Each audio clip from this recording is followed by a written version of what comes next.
Good afternoon, friends. In this video, we are going to discuss the concept of time value of money. This is a basic introductory video for those who want to build up their foundations about this topic. Time value of money is a very important topic for capital budgeting and financial management. If you learn how to calculate time value of money, your half battle is already won. So it's very important. It's really important that you focus on this concept and prepare it thoroughly for exams. So what is the time value of money? The concept of time value of money states that the value of money changes over a period of time. Rupees 100 today is not equal to rupees 100 in future. आज आपके पास अगर 100 रुपये हैं तो उसकी value let's say 1 महीने बाद या 1 साल बाद, 2 साल बाद, 10 साल बाद के 100 रुपये के इक्वल नहीं होगी. आज का जो 100 रुपये है वो कल के 100 रुपये के इक्वल नहीं होगा. This is basically the concept of time value of money.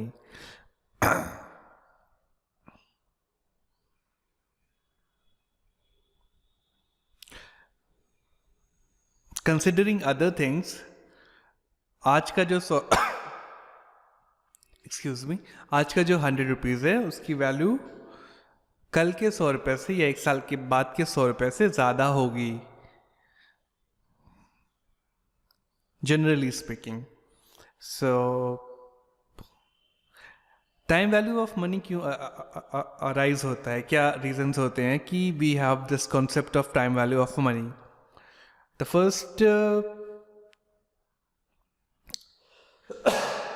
First reason is inflation. पहला तो है इन्फ्लेशन की वजह से होता है कि आज इन्फ्लेशन की वजह से जो मनी की वैल्यू है वो over a period of time कम हो जाती है, डिवैल्यूएट हो जाती है करेंसी. आज आप मान लीजिए 100 रुपीज़ में आप जब 100 रुपीज़ में 1 किलो ग्रेप्स खरीद सकते हैं, 1 किलो अंगूर खरीद सकते हैं, तो हो सकता है 1 साल बाद आपको 1 किलो में प्राइस इंक्रीज़ की वजह से आपको 100 रुपीज़ में 1 किलो अंगूर, 1 किलो ग्रेप्स ना मिले. हो सकता है आपको 800 ग्राम्स मिले, 900, 700 जो भी प्राइस हो वो मिले आपको. तो over a period of time inflation की वजह से मनी की वैल्यू कम हो जाती है. Second reason is interest rate. मान लीजिए आज आपके पास 100 रुपये हैं, आप उसको इन्वेस्ट करके उस पर इंटरेस्ट अर्न कर सकते हैं.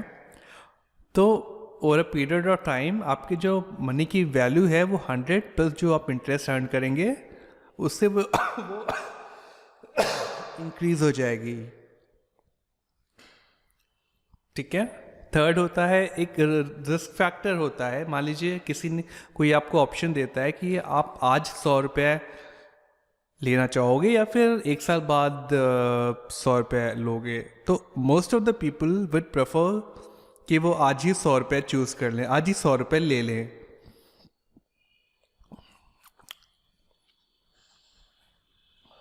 ओके. तो बिकॉज एक रिस्क फैक्टर होता है कि पता नहीं वो पर्सन आपको फिर वो अपना प्रॉमिस से 1 साल बाद वो पूरा कर पाए ना कर पाए. अब जैसे हमने रिसेशन के टाइम देखा था, इतने सारे बैंक्स इंसॉल्वेंट हो गए थे, कोलैप्स हो गए थे, पूरा बैंकिंग इंफ्रास्ट्रक्चर अमेरिका का कोलैप्स हो गया था. तो इवन द मोस्ट स्टडीएस्ट जो इंस्टीट्यूशंस होते हैं आप उन पे भी 100% ट्रस्ट नहीं कर सकते हो. फिर अपॉर्चुनिटी कॉस्ट एक होता है कि अगर कोई आपको ऑप्शन देता है कि आप अगर आज 100 रुपये लोगे या फिर फ्यूचर में 1 साल बाद 100 रुपये आप लेना चाहोगे, तो अगर आपने आज 100 रुपये नहीं लिए तो आप उस 100 रुपये को फिर से कहीं इन्वेस्ट कर सकते थे किसी बिजनेस में, कहीं पे भी, उससे आप पैसे कमा सकते थे या कुछ भी कर सकते थे, उसकी वो अपॉर्चुनिटी कॉस्ट थी, वो आपने गंवा दी। फिर ह्यूमन फैक्टर होता है कि लोग इम्पेशेंट होते हैं, तो वो लोग, तो पीपल ह्यूमंस प्रेफर कि आज अगर कोई चीज़ मिल रही है तो वो आज ही चाहेंगे। ओके तो जो हम ये time value of money calculate करते हैं, इसको कंपाउंडिंग या डिस्काउंटिंग कहते हैं। जब हम हमारे पास आज अगर मान लीजिए 100 रुपये हैं, उसकी एक साल बाद क्या वैल्यू होगी, जब हम वो कैलकुलेट करते हैं, फ्यूचर वैल्यू कैलकुलेट करते हैं, तो उसको कंपाउंडिंग कहते हैं। It's known as compounding. और जब हमारे पास मान लीजिए फ्यूचर में 100 रुपये कोई हमें प्रॉमिस कर रहा है, एक साल बाद वो हमें 100 रुपये देगा, तो उस 100 रुपये की आज क्या वैल्यू है, जब हम प्रेजेंट वैल्यू, आज की वैल्यू कैलकुलेट करते हैं, तो उसको डिस्काउंटिंग कहते हैं, डिस्काउंटिंग। तो कंपाउंडिंग होता है जब हम फ्यूचर वैल्यू कैलकुलेट करते हैं, और डिस्काउंटिंग होता है जब हम प्रेजेंट वैल्यू कैलकुलेट करते हैं। तो this was the basic concept of time value of money. Excuse me, I'm coughing a lot today. Please bear with me. So, how do you go about calculating the future value of money? मान लीजिए, let's see this basic example of time value of money. If you invest rupees 200 today at 10% per annum, how much will you receive after 3 years? अगर आप आज 200 रुपये invest करते हो 10% per annum पे, मान लीजिए आप आज अगर आप FD फिक्स्ड डिपॉजिट करते हो 200 रुपये की, उस पर आपको 10% रेट ऑफ इंटरेस्ट बैंक दे रहा है, तो आपको 3 साल बाद कितना मिलेगा? This is a basic compound interest जो अपने स्कूल्स में किया होगा, कंपाउंड इंटरेस्ट का क्वेश्चन है। And you can solve it using the compound interest formula. So हमारे पास 200 रुपये आज है, उसकी हमको फ्यूचर में क्या वैल्यू होगी हमको कैलकुलेट करना है, इसको हमें आगे लेके जाना है, टाइम ट्रेवल करना है फ्यूचर में। तो the formula to calculate the future value जो वही जो एज वी सेड कि जो कंपाउंड इंटरेस्ट का फॉर्मूला है,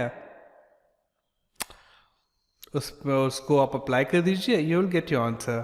तो कंपाउंड इंटरेस्ट का फॉर्मूला आपको पता ही होगा, PV है ये present value 1 + R to the power T। R is जो भी आपका इंटरेस्ट रेट है, और T जो आपका टाइम पीरियड है। T is the time period, 1 + R T।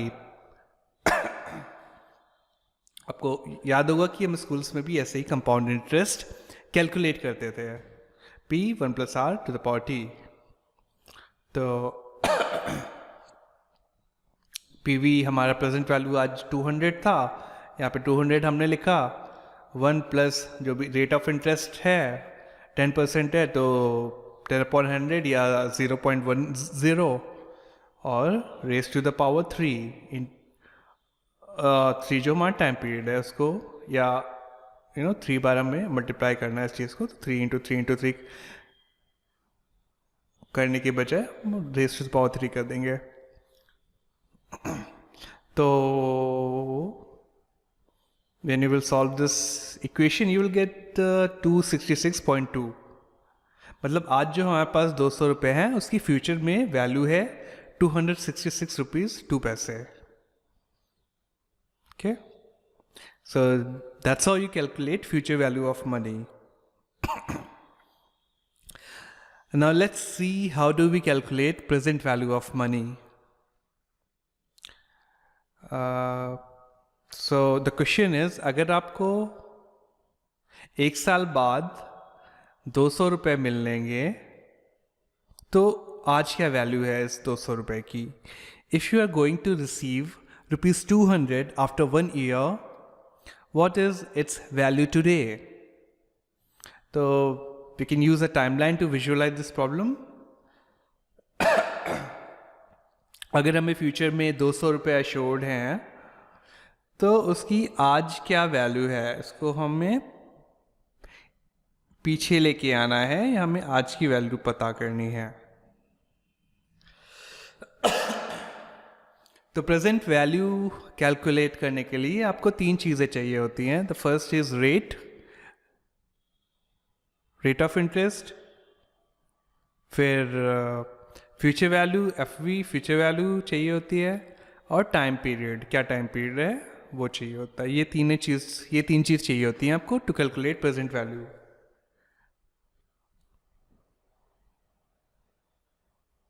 Rate of interest से हम फ्यूचर वैल्यू को डिस्काउंट करते हैं, और ये रेट ऑफ रिटर्न हो सकता है, इंटरेस्ट रेट हो सकता है, इन्फ्लेशन हो सकता है, इन्फ्लेशन का हो सकता है, कुछ भी हो सकता है। टाइम पीरियड जो हो सकता है वो डेज में हो सकता है, वीक्स में हो सकता है, मंथ्स में हो सकता है, ईयर्स में हो सकता है, कुछ भी हो सकता है। तो फार्मूला जो है प्रेजेंट वैल्यू कैलकुलेट करने का वो है PV, which is present value, is equal to FV, which is your future value, divided by 1 plus I is equal to T. I is your interest rate, T is your time.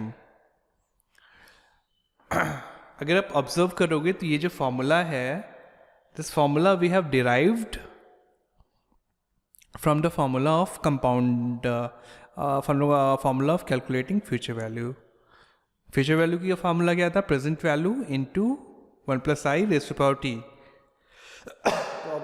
अगर हमको present value करना है तो future value divided by 1 plus i raise to the power t. Okay, तो फॉर्मूले में आप values plug in करो, 200 divided by 1 plus 0.1 and you will get your solution which is 181.82। मतलब अगर आपके पास 200 रुपये थे, 200 रुपये फ्यूचर में, उनकी आज वैल्यू 181 रुपीज़ है, 81.282 है। Okay, now let's attempt some advanced questions। थोड़ा सा एडवांस लेवल का है, it's still a simple question. तो क्वेश्चन क्या है कि at an interest rate of 13% is it better to have 200 today than 250 in 1 year. अगर 13% इंटरेस्ट रेट है तो क्या हमें 200 हमें 200 रुपये आज हमें एक्सेप्ट करना चाहिए, या फिर 250 रुपीज़ एक साल बाद हमें एक्सेप्ट करना चाहिए। तो ये क्वेश्चन आप कैसे सॉल्व करोगे? इसको सॉल्व करने के लिए अब जो 250 है, $250 हैं, इसकी आप प्रेजेंट वैल्यू कैलकुलेट कर लीजिए। अगर ये प्रेजेंट वैल्यू जो है 200 से ज़्यादा है तो फिर तो we should accept 250 after 1 year instead of accepting $200 today. Okay, ये फॉर्मूले में आप डालिए PV equal to FV by 1 plus i, तो ये विल गेट प्रेजेंट वैल्यू हमारी आ रही है 221.24, which is higher than 200 rupees जो हमें आज ऑफर हो रहा है। मतलब इस पैसे की वैल्यू ज़्यादा है इससे। तो we should accept $250 after 1 year instead of accepting $200 today. अब इसी क्वेश्चन को थोड़ा सा मॉडिफाई करते हैं। इस क्वेश्चन को थोड़ा सा मॉडिफाई करते हैं कि इंस्टेड ऑफ अगर 1 साल बाद की जगह हमें 250 3 साल बाद हमें कोई ऑफर कर रहा है, तो आपको आज 200 रुपये एक्सेप्ट करने चाहिए, या फिर 3 साल बाद आपको 250 रुपये एक्सेप्ट करने चाहिए। तो जब इस क्वेश्चन को हम सॉल्व करेंगे तो इसमें 250 की वैल्यू आएगी 173.61, 173.61, जो कि which is less than $200 today. So we should accept $200 today instead of taking the option of receiving $250 after 3 years. So आप देख सकते हो कि टाइम पीरियड चेंज होने से प्रेजेंट वैल्यू कितनी चेंज हो जाती है. लास्ट क्वेश्चन में जब 1 साल सिर्फ टाइम पीरियड था तो प्रेजेंट वैल्यू, आज की वैल्यू 221.24 आ रही थी, और अब वही 3 साल बाद 250 की वैल्यू 173.61 आ रही है. So this is called the time value of money. So instead of solving this question with a calculator, we can also use a present value table or PV table to solve this question. So let me first show you what how does a present value table looks like. So this is a present value table. This shows the value of 1 rupee or $1 at 1%, 2%, whatever you know, आपको जिस rate पे भी calculate करना है वो rate आप choose करो, and जितने पीरियड के लिए चाहिए वो चूज़ करो, और यहाँ से ये जो अमाउंट्स दिए इनको पीवी फैक्टर कहते हैं. तो फॉर्मूला कैसे हम कैलकुलेट कैसे करते हैं?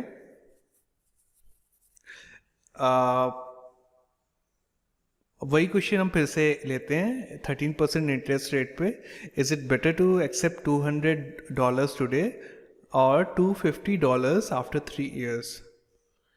बट इससे थोड़ा सा फॉर्मूला चेंज कर देते हैं कि यहाँ पे प्रीवियस फॉर्मूला में हम क्या करते थे कि future value divided bye 1+i, इस पर हम डिवाइड के बजाय मल्टीप्लाई कर देंगे इसके रेसिप्रोकल से. 1+i का रेसिप्रोकल हो जाएगा 1/1+i. तो future value into 1/1+i t. अब ये जो है 1/1+i t, इसकी जो आप पीवी फैक्टर आपको आप प्रेजेंट वैल्यू टेबल से आप देख सकते हैं. जैसे 13%, i है 13%, ठीक है. आप देखोगे कैसे, i 13% है और t जो टाइम पीरियड है वो 3 years है. तो हमें 13% पे 3 years पे जो पीवी फैक्टर होगा 0.693, इसको हम यहाँ से पिक करेंगे 0.693, एंड 250 इंटू 0.693 करके हमारी प्रेजेंट वैल्यू आ जाएगी 173.25. अब आप देखोगे कि जो प्रीवियस क्वेश्चन में हमने जो कैलकुलेट किया था उसमें पीवी आया था 173.61, इसमें प्रेजेंट वैल्यू आई है 173.25. तो जो ये थोड़ा सा डिफरेंस आ रहा है 2.25 और 61 का, this is because of rounding off की वजह से आ रहा है. अदरवाइज आप ऐसे भी कैलकुलेटर से भी सॉल्व कर सकते हो, और आपको एग्ज़ाम में पीवी टेबल एग्ज़ाम में दी जाएगी, आप उसकी हेल्प से आप जल्दी questions time value of money के सॉल्व कर सकते हो. So that was guys the entire concept about time value of money. I hope आपको ये कॉन्सेप्ट समझ में आया होगा. आई होप, आज मेरी तबीयत थोड़ी सी ख़राब थी तो I was coughing a lot. I hope it wasn't too much of an irritation, and please अपने comments, अपने suggestions, अपने ideas, how can I improve my videos, आप और क्या concepts के बारे में आप जानना चाहते हो, सीखना चाहते हो, प्लीज़ वो comments में प्लीज़ ज़रूर लिखिए. एंड अगर ये वीडियो आपको पसंद आया है तो लाइक कीजिए, सब्सक्राइब कीजिए, एंड अपने फ्रेंड्स के साथ शेयर ज़रूर कीजिए. Thank you very much.